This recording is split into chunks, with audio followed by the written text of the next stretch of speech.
आपने ये सवाल भी उठाया है। 2006 का एक वीडियो जो वायरल हो रहा है जिसमें मनमोहन सिंह जी ने कहा है कि गरीब मुसलमानों का पहला अधिकार रिसोर्सेज पर है, ये उन्होंने साफ कहा है। आपने उसको मैनिफेस्टो में भी ये बात पॉइंट आउट की है कि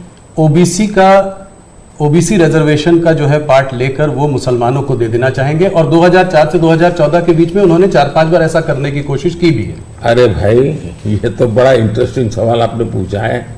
जरा मेरा जवाब लंबा हो जाएगा, लेकिन देश के लिए मुझे बताना पड़ेगा। बताइए। आप कांग्रेस का इतिहास देख लीजिए। 90 के दशक से ये मांग उठी है देश में। समाज का एक बहुत बड़ा तबका है जिसको लगता था कि हमारे लिए कुछ होना चाहिए, उसके लिए आंदोलन हुए हैं। 90 से पहले कांग्रेस ने पूरी तरह इस बात को खारिज कर दिया, उसका विरोध किया, उसको दबाने की कोशिश की है। यानी 90 के पहले का उनका दशक है। फिर उनको जितनी भी कमीशन बने, जितनी कमेटियां बनाई, उसकी भी रिपोर्ट्स ओबीसी के विचार के पक्ष में आने लगे। अब उनके सिफारिशों को भी वो नकारते रहे, रिजेक्ट करते रहे, दबाते रहे। 90 के दशक में उनको लगा कि भी अब इसको जरा उनकी वोट बैंक की राजनीति के अनुसार उसको टर्न दिया जाए। उन्होंने पहला पाप किया क्या? 90s के दशक में कर्नाटका में उन्होंने धर्म के आधार पर, आपको याद होगा, कर्नाटका में उन्होंने धर्म के आधार पर मुसलमानों को ओबीसी घोषित कर दिया। यानी देश के ओबीसी को नकारना, उस विचार को दबाना, उस विचार को रिजेक्ट करना, लेकिन राजनीति खातर मुसलमानों को ओबीसी घोषित कर देना। केंद्र से कांग्रेस गई, 2004 तक ये प्लान ठप रहा, उनका इरादा पक्का नहीं हुआ। 2004 में वो फिर आए, तो आते ही आंध्र में मुस्लिम को ओबीसी कोटा ये देना तय कर लिया। मामला कोर्ट में जाके उलझ गया। अब ओबीसी के 27% जो आरक्षण में मिला हुआ है, भारत की संसद ने दिया है, संविधान के मूलभूत भावना के प्रकाश में दिया है। 27% शहद लगाने की उन्होंने तैयारी कर दी, डाका डालने की कोशिश की। 2006 में नेशनल डेवलपमेंट काउंसिल की मीटिंग हुई थी, एनडीसी की। मनमोहन जी ने बयान पर बहुत बड़ा हंगामा हो गया। 2 साल कांग्रेस पूरी चुप रही। 2009 के घोषणा पत्र में फिर से इसका जिक्र किया। 2011 में कैबिनेट नोट है इसका।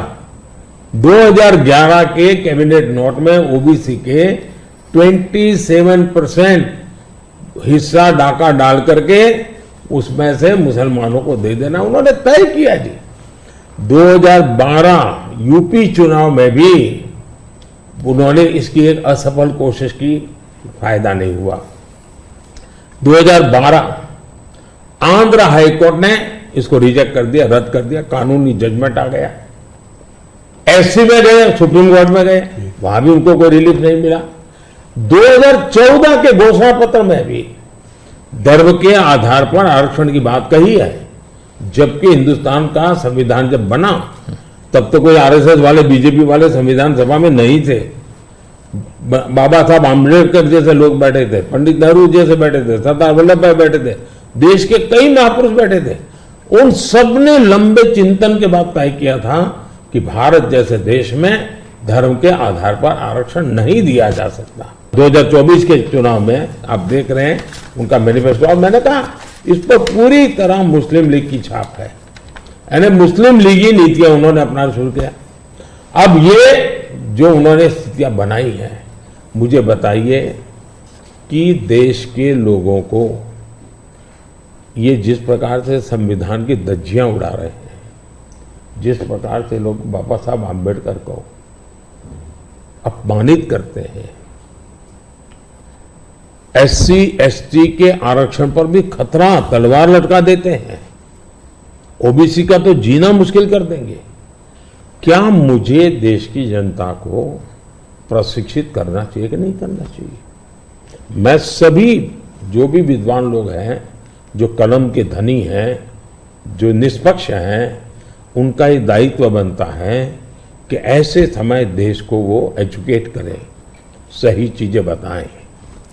कांग्रेस का कहना है कि उन्होंने ऐसा स्पेसिफिकली नहीं बोला है, जो कि उन्होंने मैनिफेस्टो में बोला है, उसमें लिखा है कि इनकरेज और असिस्ट करेंगे स्टूडेंट्स को बिलोंगिंग टू द माइनॉरिटीज। उन्होंने ये कहा है कि will ensure minorities receive there fair share of opportunities, ये बोला है। तो इसको आप कैसे पढ़ते हैं, मतलब उनके मैनिफेस्टो को? मुझे पकड़ने की जरूरत नहीं, मैंने 1990 से आपको हिसाब दिया है भाई जी। 1990 का हिसाब देखोगे, उसके बाद आप क्या कहोगे मुझे? अब मुझे उसमें एनालिसिस करने की जरूरत ही नहीं पड़ती जी। आपको 1990 से लेकर के डॉक्टर मनमोहन सिंह जी के 2009 के बयान तक और सारी चीजों को एक टेबल पर लेकर के देखोगे तो आप बिल्कुल इसमें से क्या निकालोगे भाई? मैं नहीं निकाल रहा हूं जी। हर एक को यही निकालना पड़ेगा भाई। हाँ, मतलब कि एक करके यहां जाएंगे वो। और ये जो भागीदारी की बात करते हैं इंस्टीट्यूशंस में कि जजेस ओबीसी नहीं है, मीडिया में ओबीसी का रिप्रेजेंटेशन कम है, इसको आप कैसे देखते हैं? अब मुझे बताइए, जो 2014 में हम आए, हमने ऐसी कोई नीति बनाई है क्या जो जिसके कारण किसी को रुकावट हो जाए? तो ये उनके पाप है, उनके पापों को देश भुगत रहा है।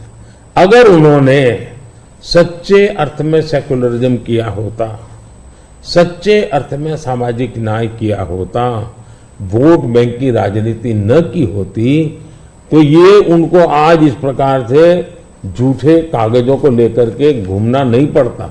जी। मुझे विश्वास है कि 10 साल से मैं जो कर रहा हूं, स्थिति ऐसी आएगी कि जितनी बातें हैं उनका जवाब हम ही देंगे, कर करके देंगे, हर एक को योग्य न्याय देंगे। आज हमारे पहले देश के राष्ट्रपति आदिवासी कैसे बनी हुई? हमारी सोच के कारण बनी। हमें 3 बार राष्ट्रपति बनाने का मौका आया, एक बार अटल जी के समय, 2 बार मेरे समय। पहली बार हमने किसको बनाया? माइनॉरिटी को बनाया, जी बिल्कुल। अब्दुल कलाम जी को बनाया। मुझे मौका मिला पहला तो किसको बनाया? दलित को बनाया। दूसरा मौका मिला तो किसको बनाया? आदिवासी महिला को बनाया। तो ये हमारे आचरण से पता चलता है कि हमारी सोच क्या है। जी। मोदी जी, आपने एक बात और कही है और इसको मैं एक लंबे सवाल से भी जोड़ना चाहता हूं। आपने कहा है कि अगर इनका गठबंधन जो है सरकार बनाएगा तो ये पीएम बाय रोटेशन होगा। ये डिसाइड नहीं कर पा रहे हैं कि किसको पीएम बनाएंगे, तो एक साल के लिए सब लोग पीएम बनेंगे। सवाल मेरा थोड़ा बड़ा है। सवाल ये है कि क्या आपको लगता है कि जिस स्टेज में इंडिया का जो डेवलपमेंट स्टेज है उसमें कोएलिशन गवर्नमेंट काम करेगी या एक स्टेबल गवर्नमेंट ज्यादा इफेक्टिव होगी? 2 अलग अलग सवाल है। जी। देखिए, आप कांग्रेस का कैरेक्टर देखिए। उनके यहाँ राजस्थान में पार्टी के अंदर आंतरिक संघर्ष था, तो उन्होंने फॉर्मूला बनाई 2.5 साल मुख्यमंत्री की। 2.5 साल एक मुख्यमंत्री रहेंगे, 2.5 साल दूसरे ये राजस्थान में फॉर्मूला बनाई थी, नॉन फॉर्मूला है। छत्तीसगढ़ में ऐसा उनकी पार्टी के भीतर झगड़ा हुआ तो वहां भी उन्होंने फॉर्मूला बनाई कि 2.5 साल एक, 2.5 साल दूसरा, और उन्होंने मामला संभाल करके गाड़ी चलाई। और ये भी सच्चाई है कि 2.5 साल के बाद वो मुकर गए। जी। यानी खुद की पार्टी के साथ धोखा किया, खुद की पार्टी के अंदरूनी धोखा करने की उनकी प्रवृत्ति, वो तो एक। इसका मतलब ऐसी फॉर्मूला कांग्रेस के दिमाग में होना